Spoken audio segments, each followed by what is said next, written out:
तो चलिए बच्चों, आज हमारा थर्ड लेक्चर होने वाला है क्लास 10 से। टॉपिक रहेगा डिस्प्लेसमेंट रिएक्शन। ठीक है, जैसा कि हमने पिछले लेक्चर में करा था, कॉम्बिनेशन रिएक्शन को कवर किया था और डिकम्पोजिशन को कवर किया था। ठीक है, आज हमारा टाइप्स ऑफ केमिकल रिएक्शन में रहने वाला है डिस्प्लेसमेंट रिएक्शन। तो प्यारे बच्चों, डिस्प्लेसमेंट रिएक्शन क्या होता है? जब किसी हाईली रिएक्टिव एलिमेंट को किसी लोअर रिएक्टिव एलिमेंट के सॉल्ट में डालते हैं तो वो वहां से लोअर रिएक्टिव एलिमेंट को डिस्प्लेस कर देता है। ठीक है, तो उसकी डेफिनेशन पढ़ेंगे। सबसे पहले क्या है? When a more reactive element displaces less reactive element from its compound, it is called displacement reaction। तो यहाँ पे क्या पता है बच्चों आपको कि कोई हाईली रिएक्टिव एलिमेंट होगा जो लेस रिएक्टिव एलिमेंट को उसके सॉल्ट में से, उसके कंपाउंड में से डिस्प्लेस कर देगा। उसको हम क्या बोल देंगे बेटा? Displacement reaction. क्या बोल देंगे उसको? Displacement reaction. ठीक है, तो यहाँ पे आयरन आपके पास एग्जांपल में है, इसको हमने कॉपर सल्फेट में डाला। बेटा कॉपर सल्फेट का कलर होता है ब्लू, तो ब्लू कलर के कॉपर सल्फेट में अगर हम आयरन को डालेंगे तो वहां पे क्या बनेगा? ग्रीन कलर का क्या बनेगा? आयरन सल्फेट बनेगा, जिसको फेरस सल्फेट भी कहेंगे। और यहाँ से कॉपर आपका डिस्प्लेस हो जाएगा। ठीक है, तो प्यारे बच्चों, इस पर एक आपके लिए बहुत जल्दी से एक्टिविटी आने वाली है, एक वीडियो बनाने वाले हैं इस पर, प्रैक्टिकल वीडियो इस रिएक्शन पे होने वाली है, वो इस पर भी होने वाली है और इस पर भी होने वाली है। ठीक है, तीनों ही रिएक्शन आपको एक्टिविटी में मिलेंगी। तो सेकंड रिएक्शन क्या है आपकी? इसमें जिंक मेटल है, इसको भी कॉपर सल्फेट में डाला गया है, तो यहाँ से क्या बन गया आपका? Zinc sulphate. जिंक ने क्या करा? कॉपर को डिस्प्लेस कर दिया, यहाँ से कॉपर बाहर निकल गया यहाँ से। ठीक है, ऐसे ही थर्ड एग्जांपल आप देखोगे, इसमें क्या है? लेड है, और लेड को अगर कॉपर क्लोराइड में डालेंगे तो यहाँ से भी क्या बनेगा? Lead chloride plus copper. ठीक है, तो प्यारे बच्चों, ये किसके एग्जांपल हो गए? डिस्प्लेसमेंट रिएक्शन के। और इसको सिंगल डिस्प्लेसमेंट रिएक्शन भी बोलेंगे, क्योंकि यहाँ पर जो डिस्प्लेसमेंट हुआ है वो वन टाइम हुआ है, एक आयन के द्वारा हुआ है। ठीक है, तो इसको क्या नाम देंगे हम? Single displacement reaction. तो प्यारे बच्चों, अब हमारा टॉपिक है double displacement reaction. Double displacement में क्या होगा बेटा? जब जो अभी आपने डिस्प्लेसमेंट में पढ़ा है वो यहाँ पे 2 टाइम्स होने वाला है। ठीक है, डबल का मीन्स होता है 2, डबल का मीन्स 2। अगर कहीं पे डिस्प्लेसमेंट हुआ है और 2 बार हुआ है तो समझ जाइए वो कौन सी रिएक्शन है? डबल डिस्प्लेसमेंट है। ठीक है, यहाँ पे आपके पास 2 रिएक्टेंट रहने वाले हैं, उन दोनों रिएक्टेंट में 2 आयन्स आपस में, 2 आयन हो, ग्रुप हो या एटम हो, ठीक है, वो आपस में क्या करेंगे? एक दूसरे से एक्सचेंज करेंगे आयन्स को और एक नए प्रोडक्ट की फॉर्मेशन करेंगे। उसको क्या बोलेंगे हम? डबल डिस्प्लेसमेंट रिएक्शन बोलेंगे। इसका डेफिनेशन क्या है प्यारे बच्चों? The reaction in which 2 different ions, ions कह दीजिए आप, ग्रुप्स कह दीजिए और एटम्स कह दीजिए, इन द रिएक्टेंट मॉलिक्यूल्स, जो आपके पास रिएक्टेंट मॉलिक्यूल्स हैं उनमें एटलीस्ट कितने? 2, क्या आयन्स हो, ग्रुप हो या एटम हो, वो आपस में क्या होने वाले हैं? डिस्प्लेस होने वाले हैं। ठीक है, उसी को क्या बोलेंगे? डबल डिस्प्लेसमेंट रिएक्शन बोलेंगे। जैसे आपको दिख रहा होगा यहाँ पे Na2SO4 है, तो बेटा इसमें 2 आयन रहेंगे, एक तो Na+ रहेगा और एक आपका SO4 2- होगा। ऐसे ही BaCl2 में आप देखोगे तो यहाँ पर Ba2+ होगा और Cl- होगा। इसका माइनस वाला आयन इसके प्लस वाले आयन के साथ में और इसका प्लस वाला इसके माइनस वाले के साथ में क्या बना लेगा? देखो Ba2+ और SO4 2- मिलकर बना लेंगे BaSO4 बेरियम सल्फेट, और सोडियम और क्लोरीन मिलकर क्या बना लेंगे? Sodium chloride. ठीक है, तो ये किसका एग्जांपल हो गया? डबल डिस्प्लेसमेंट का। ठीक है, इसके आगे चलते हैं।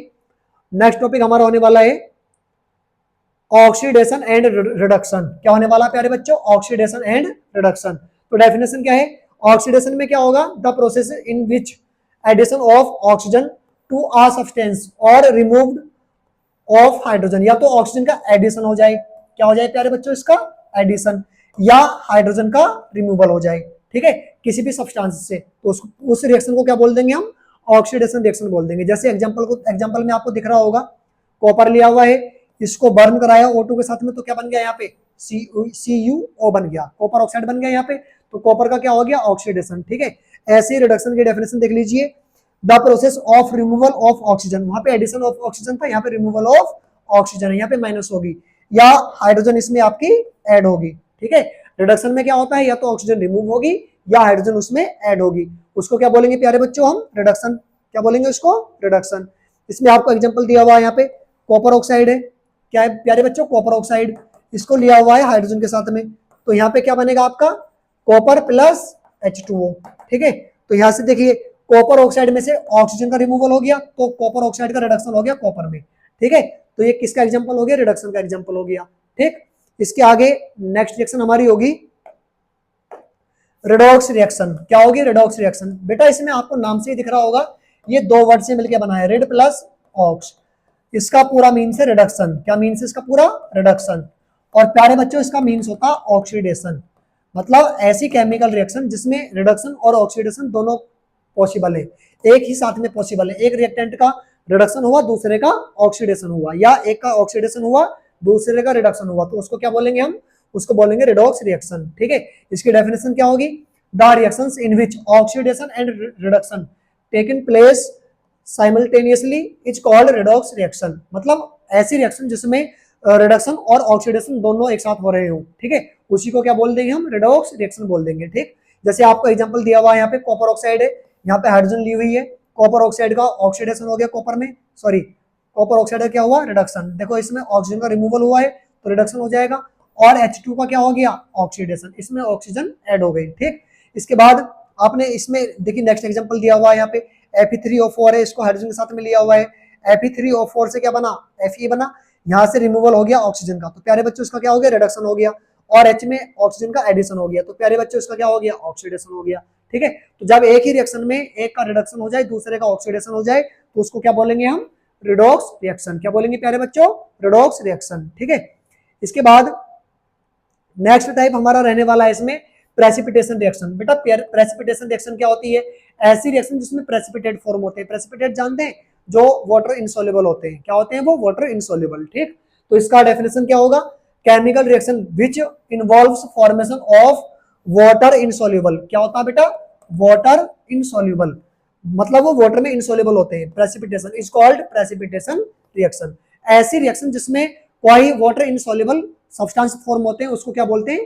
प्रेसिपिटेशन रिएक्शन बोल देते हैं। ठीक है, जैसे यहाँ पे एग्जांपल दिया हुआ है, सोडियम सल्फेट है, इसको बेरियम क्लोराइड के साथ में डाला, तो बेटा यहाँ पे बेरियम सल्फेट बनाया, इसका व्हाइट पीपीटी बनता है। क्या बनता है इसका? White PPT. PPT means precipitate. ठीक है, जो कि वाटर इनसॉल्युबल होता है। इसकी भी एक्टिविटी आपको करके दिखाएंगे बहुत जल्दी, आपके यूट्यूब चैनल पे इसकी एक्टिविटी वीडियो आने वाली है इस चैप्टर की। ठीक है, तो बने रहिए आप लोग। इसके बाद नेक्स्ट टॉपिक हमारा रहने वाला है इसमें एक्सोथर्मिक रिएक्शन। क्या रहने वाला प्यारे बच्चों? Exothermic reaction. बेटा एक्सोथर्मिक, एक्सो एक्सो का मीन्स समझते हैं आप? एग्जिट। क्या मीन्स होता है इसका? एग्जिट। और बेटा थर्मिक मीन्स हीट, जहां पर हीट एग्जिट होती है, जहां पर हीट रिलीज होगी उसको क्या बोलेंगे बेटा? Exothermic reaction. ठीक है, तो डेफिनेशन समझ लीजिए इसका क्या है। पहले इसमें कुछ पॉइंट दिए हुए। Respiration is an exothermic process. Respiration होता, हम सांस लेते हैं, कार्बन डाइऑक्साइड रिलीज करते हैं, है ना? तो आपने महसूस किया होगा जब आप कार्बन डाइऑक्साइड रिलीज करते हो, तो आपने ये मतलब महसूस किया होगा कभी कि जो हम गैस रिलीज करते हैं उसमें कुछ क्या होता है? हीट होता है। ठीक है, आप कभी हाथ आगे लगा करके देखना, आपको थोड़ा वार्म फील होगा। ठीक है, तो उसका मीन्स क्या हुआ कि जो रेस्पिरेशन प्रोसेस है वो भी एक एक्सोथर्मिक प्रोसेस होता है। ठीक है, तो अब इसका अगला पॉइंट देखिए, the food that we intake is broken down into simplest substance such as carbohydrates, protein, fats during digestion. जो भी हम इनसाइड, हम अपनी बॉडी के अंदर जो भी हम फूड मतलब लेते हैं, ठीक है, अपनी डाइट में, उनका क्या होता है? उनका उसमें मतलब ब्रोकन होता है। ठीक है, किस किस में? भाई कार्बोहाइड्रेट में, प्रोटीन्स में और फैट्स में ड्यूरिंग डाइजेशन। डाइजेशन के ड्यूरिंग में उनका क्या होता है? ब्रोकन होता है। ठीक है, वो भी एक कैसा प्रोसेस है? एक्सोथर्मिक प्रोसेस है। नेक्स्ट पॉइंट क्या है? Carbohydrates does absorb or broke down to glucose. जो कार्बोहाइड्रेट्स होते हैं वो ब्रोक हो जाते हैं किसमें? ग्लूकोज में। कार्बोहाइड्रेट्स में बहुत सारी यूनिट होती है ग्लूकोज की। ठीक है, वो किसमें ब्रोक हो जाते हैं? आपके ग्लूकोज में। नेक्स्ट पॉइंट आपका किसमें क्या है? Glucose combine with oxygen in the cells of our body and provides energy. This reaction is called as respiration. हमारी बॉडी के अंदर क्या होता है? ग्लूकोज जो है वो काफी सारी ऑक्सीजन प्रोवाइड करता है। ठीक है, किसको? हमारी सेल्स को, और एनर्जी प्रोवाइड करता है। इस प्रोसेस को ही क्या बोलते हैं? रेस्पिरेशन बोलते हैं। ठीक, इसकी रिएक्शन दी हुई है यहाँ पे। ग्लूकोज है, ग्लूकोज ऑक्सीजन के साथ में मर्ज हुआ, क्या बना दिया वहां पे? कार्बन डाइऑक्साइड और वाटर, और साथ में क्या रिलीज हुआ यहाँ से?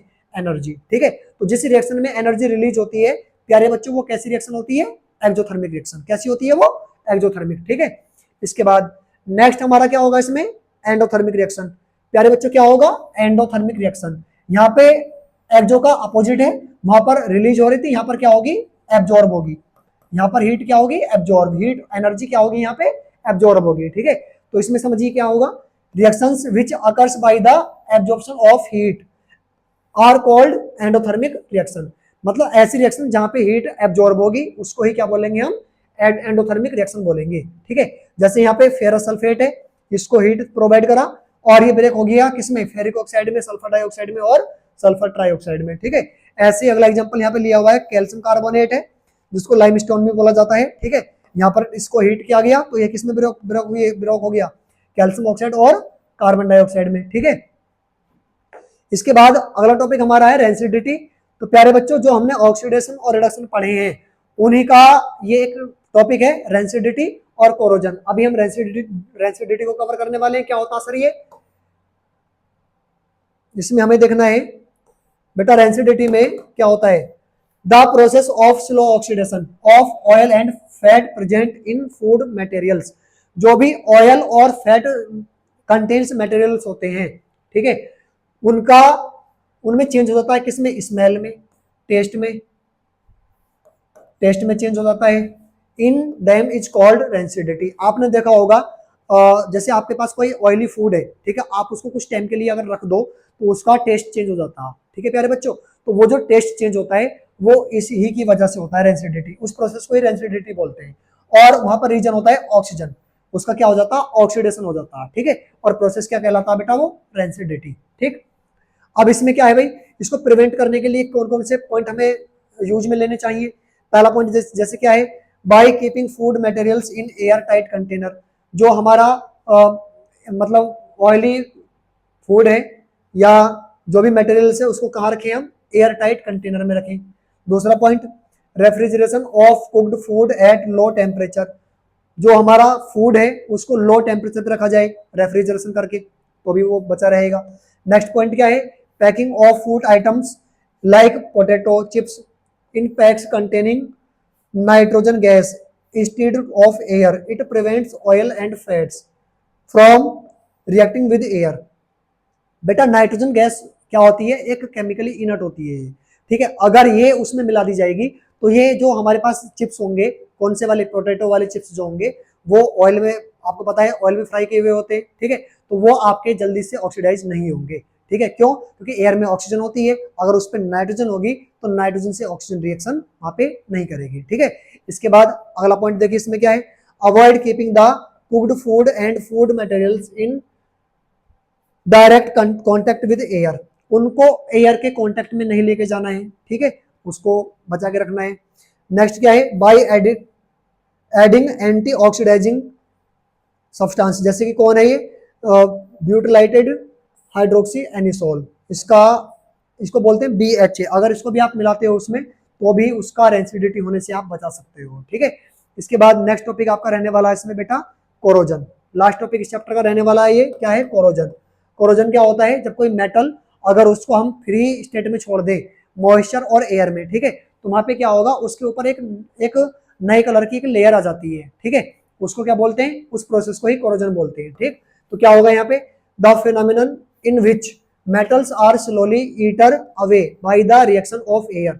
मतलब मेटल जो होती है वो स्लोली रिएक्शन कर ले, किससे, एयर से, वाटर से, और एक नया लेयर उस पे वो फॉर्म कर ले। ठीक है, उस प्रोसेस को ही क्या बोलेंगे हम, in the atmosphere is called corrosion. उस प्रोसेस को ही क्या बोलेंगे, कोरोजन बोलेंगे। ठीक है, एग्जांपल जैसे देख लीजिए, ब्लैक कोटिंग ऑफ सिल्वर। आपने देखा होगा सिल्वर को अगर कुछ टाइम के लिए बाहर छोड़ दे तो उस पर ब्लैक कलर की एक कोटिंग आ जाती है। ठीक है, तो वो किसका एग्जांपल है, कोरोजन का। And green coating on copper. Copper पे कैसी कोटिंग आ जाती है, ग्रीन। ठीक है, सबसे अच्छा एग्जांपल इसमें क्या है, रस्टिंग ऑफ आयरन। अगर आप आयरन के आर्टिकल को कुछ समय के लिए बाहर छोड़ दोगे, ठीक है, तो उस पर रस्ट आ जाती है। ठीक, तो सबसे बेस्ट एग्जांपल ये रस्टिंग ऑफ आयरन है इसका, due to corrosion it can be prevent.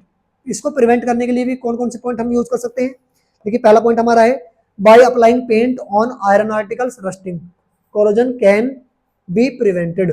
अगर आयरन के आर्टिकल पर अगर हम पेंट अप्लाई कर दें तो रस्टिंग को क्या किया जा सकता है, प्रिवेंट किया जा सकता है। नेक्स्ट पॉइंट क्या है, paint does not allow oxygen and moisture to come in contact with the surface of iron. जो पेंट होगा, जब उस आर्टिकल पे हम पेंट कर देंगे तो वो किसको अवॉइड करेगा, जो उसमें ऑक्सीजन होगी और मॉइस्चर होगा उसको आने से वो उसको अवॉइड करेगा। ठीक है, तो प्यारे बच्चों ये हमारा थ्योरी का लेक्चर आज मतलब कंप्लीट होता है। इसके बाद इस चैप्टर से हम रिलेटेड कुछ क्वेश्चन करेंगे और इस चैप्टर की जो इंपॉर्टेंट रिएक्शन है वो आपको एक्टिविटी में देखने के लिए मिलने वाली है। तो आप इस चैनल पे बने रहिए और इस वीडियो को ज्यादा से ज्यादा अपने फ्रेंड्स के साथ में शेयर कीजिए। Thank you, all the best.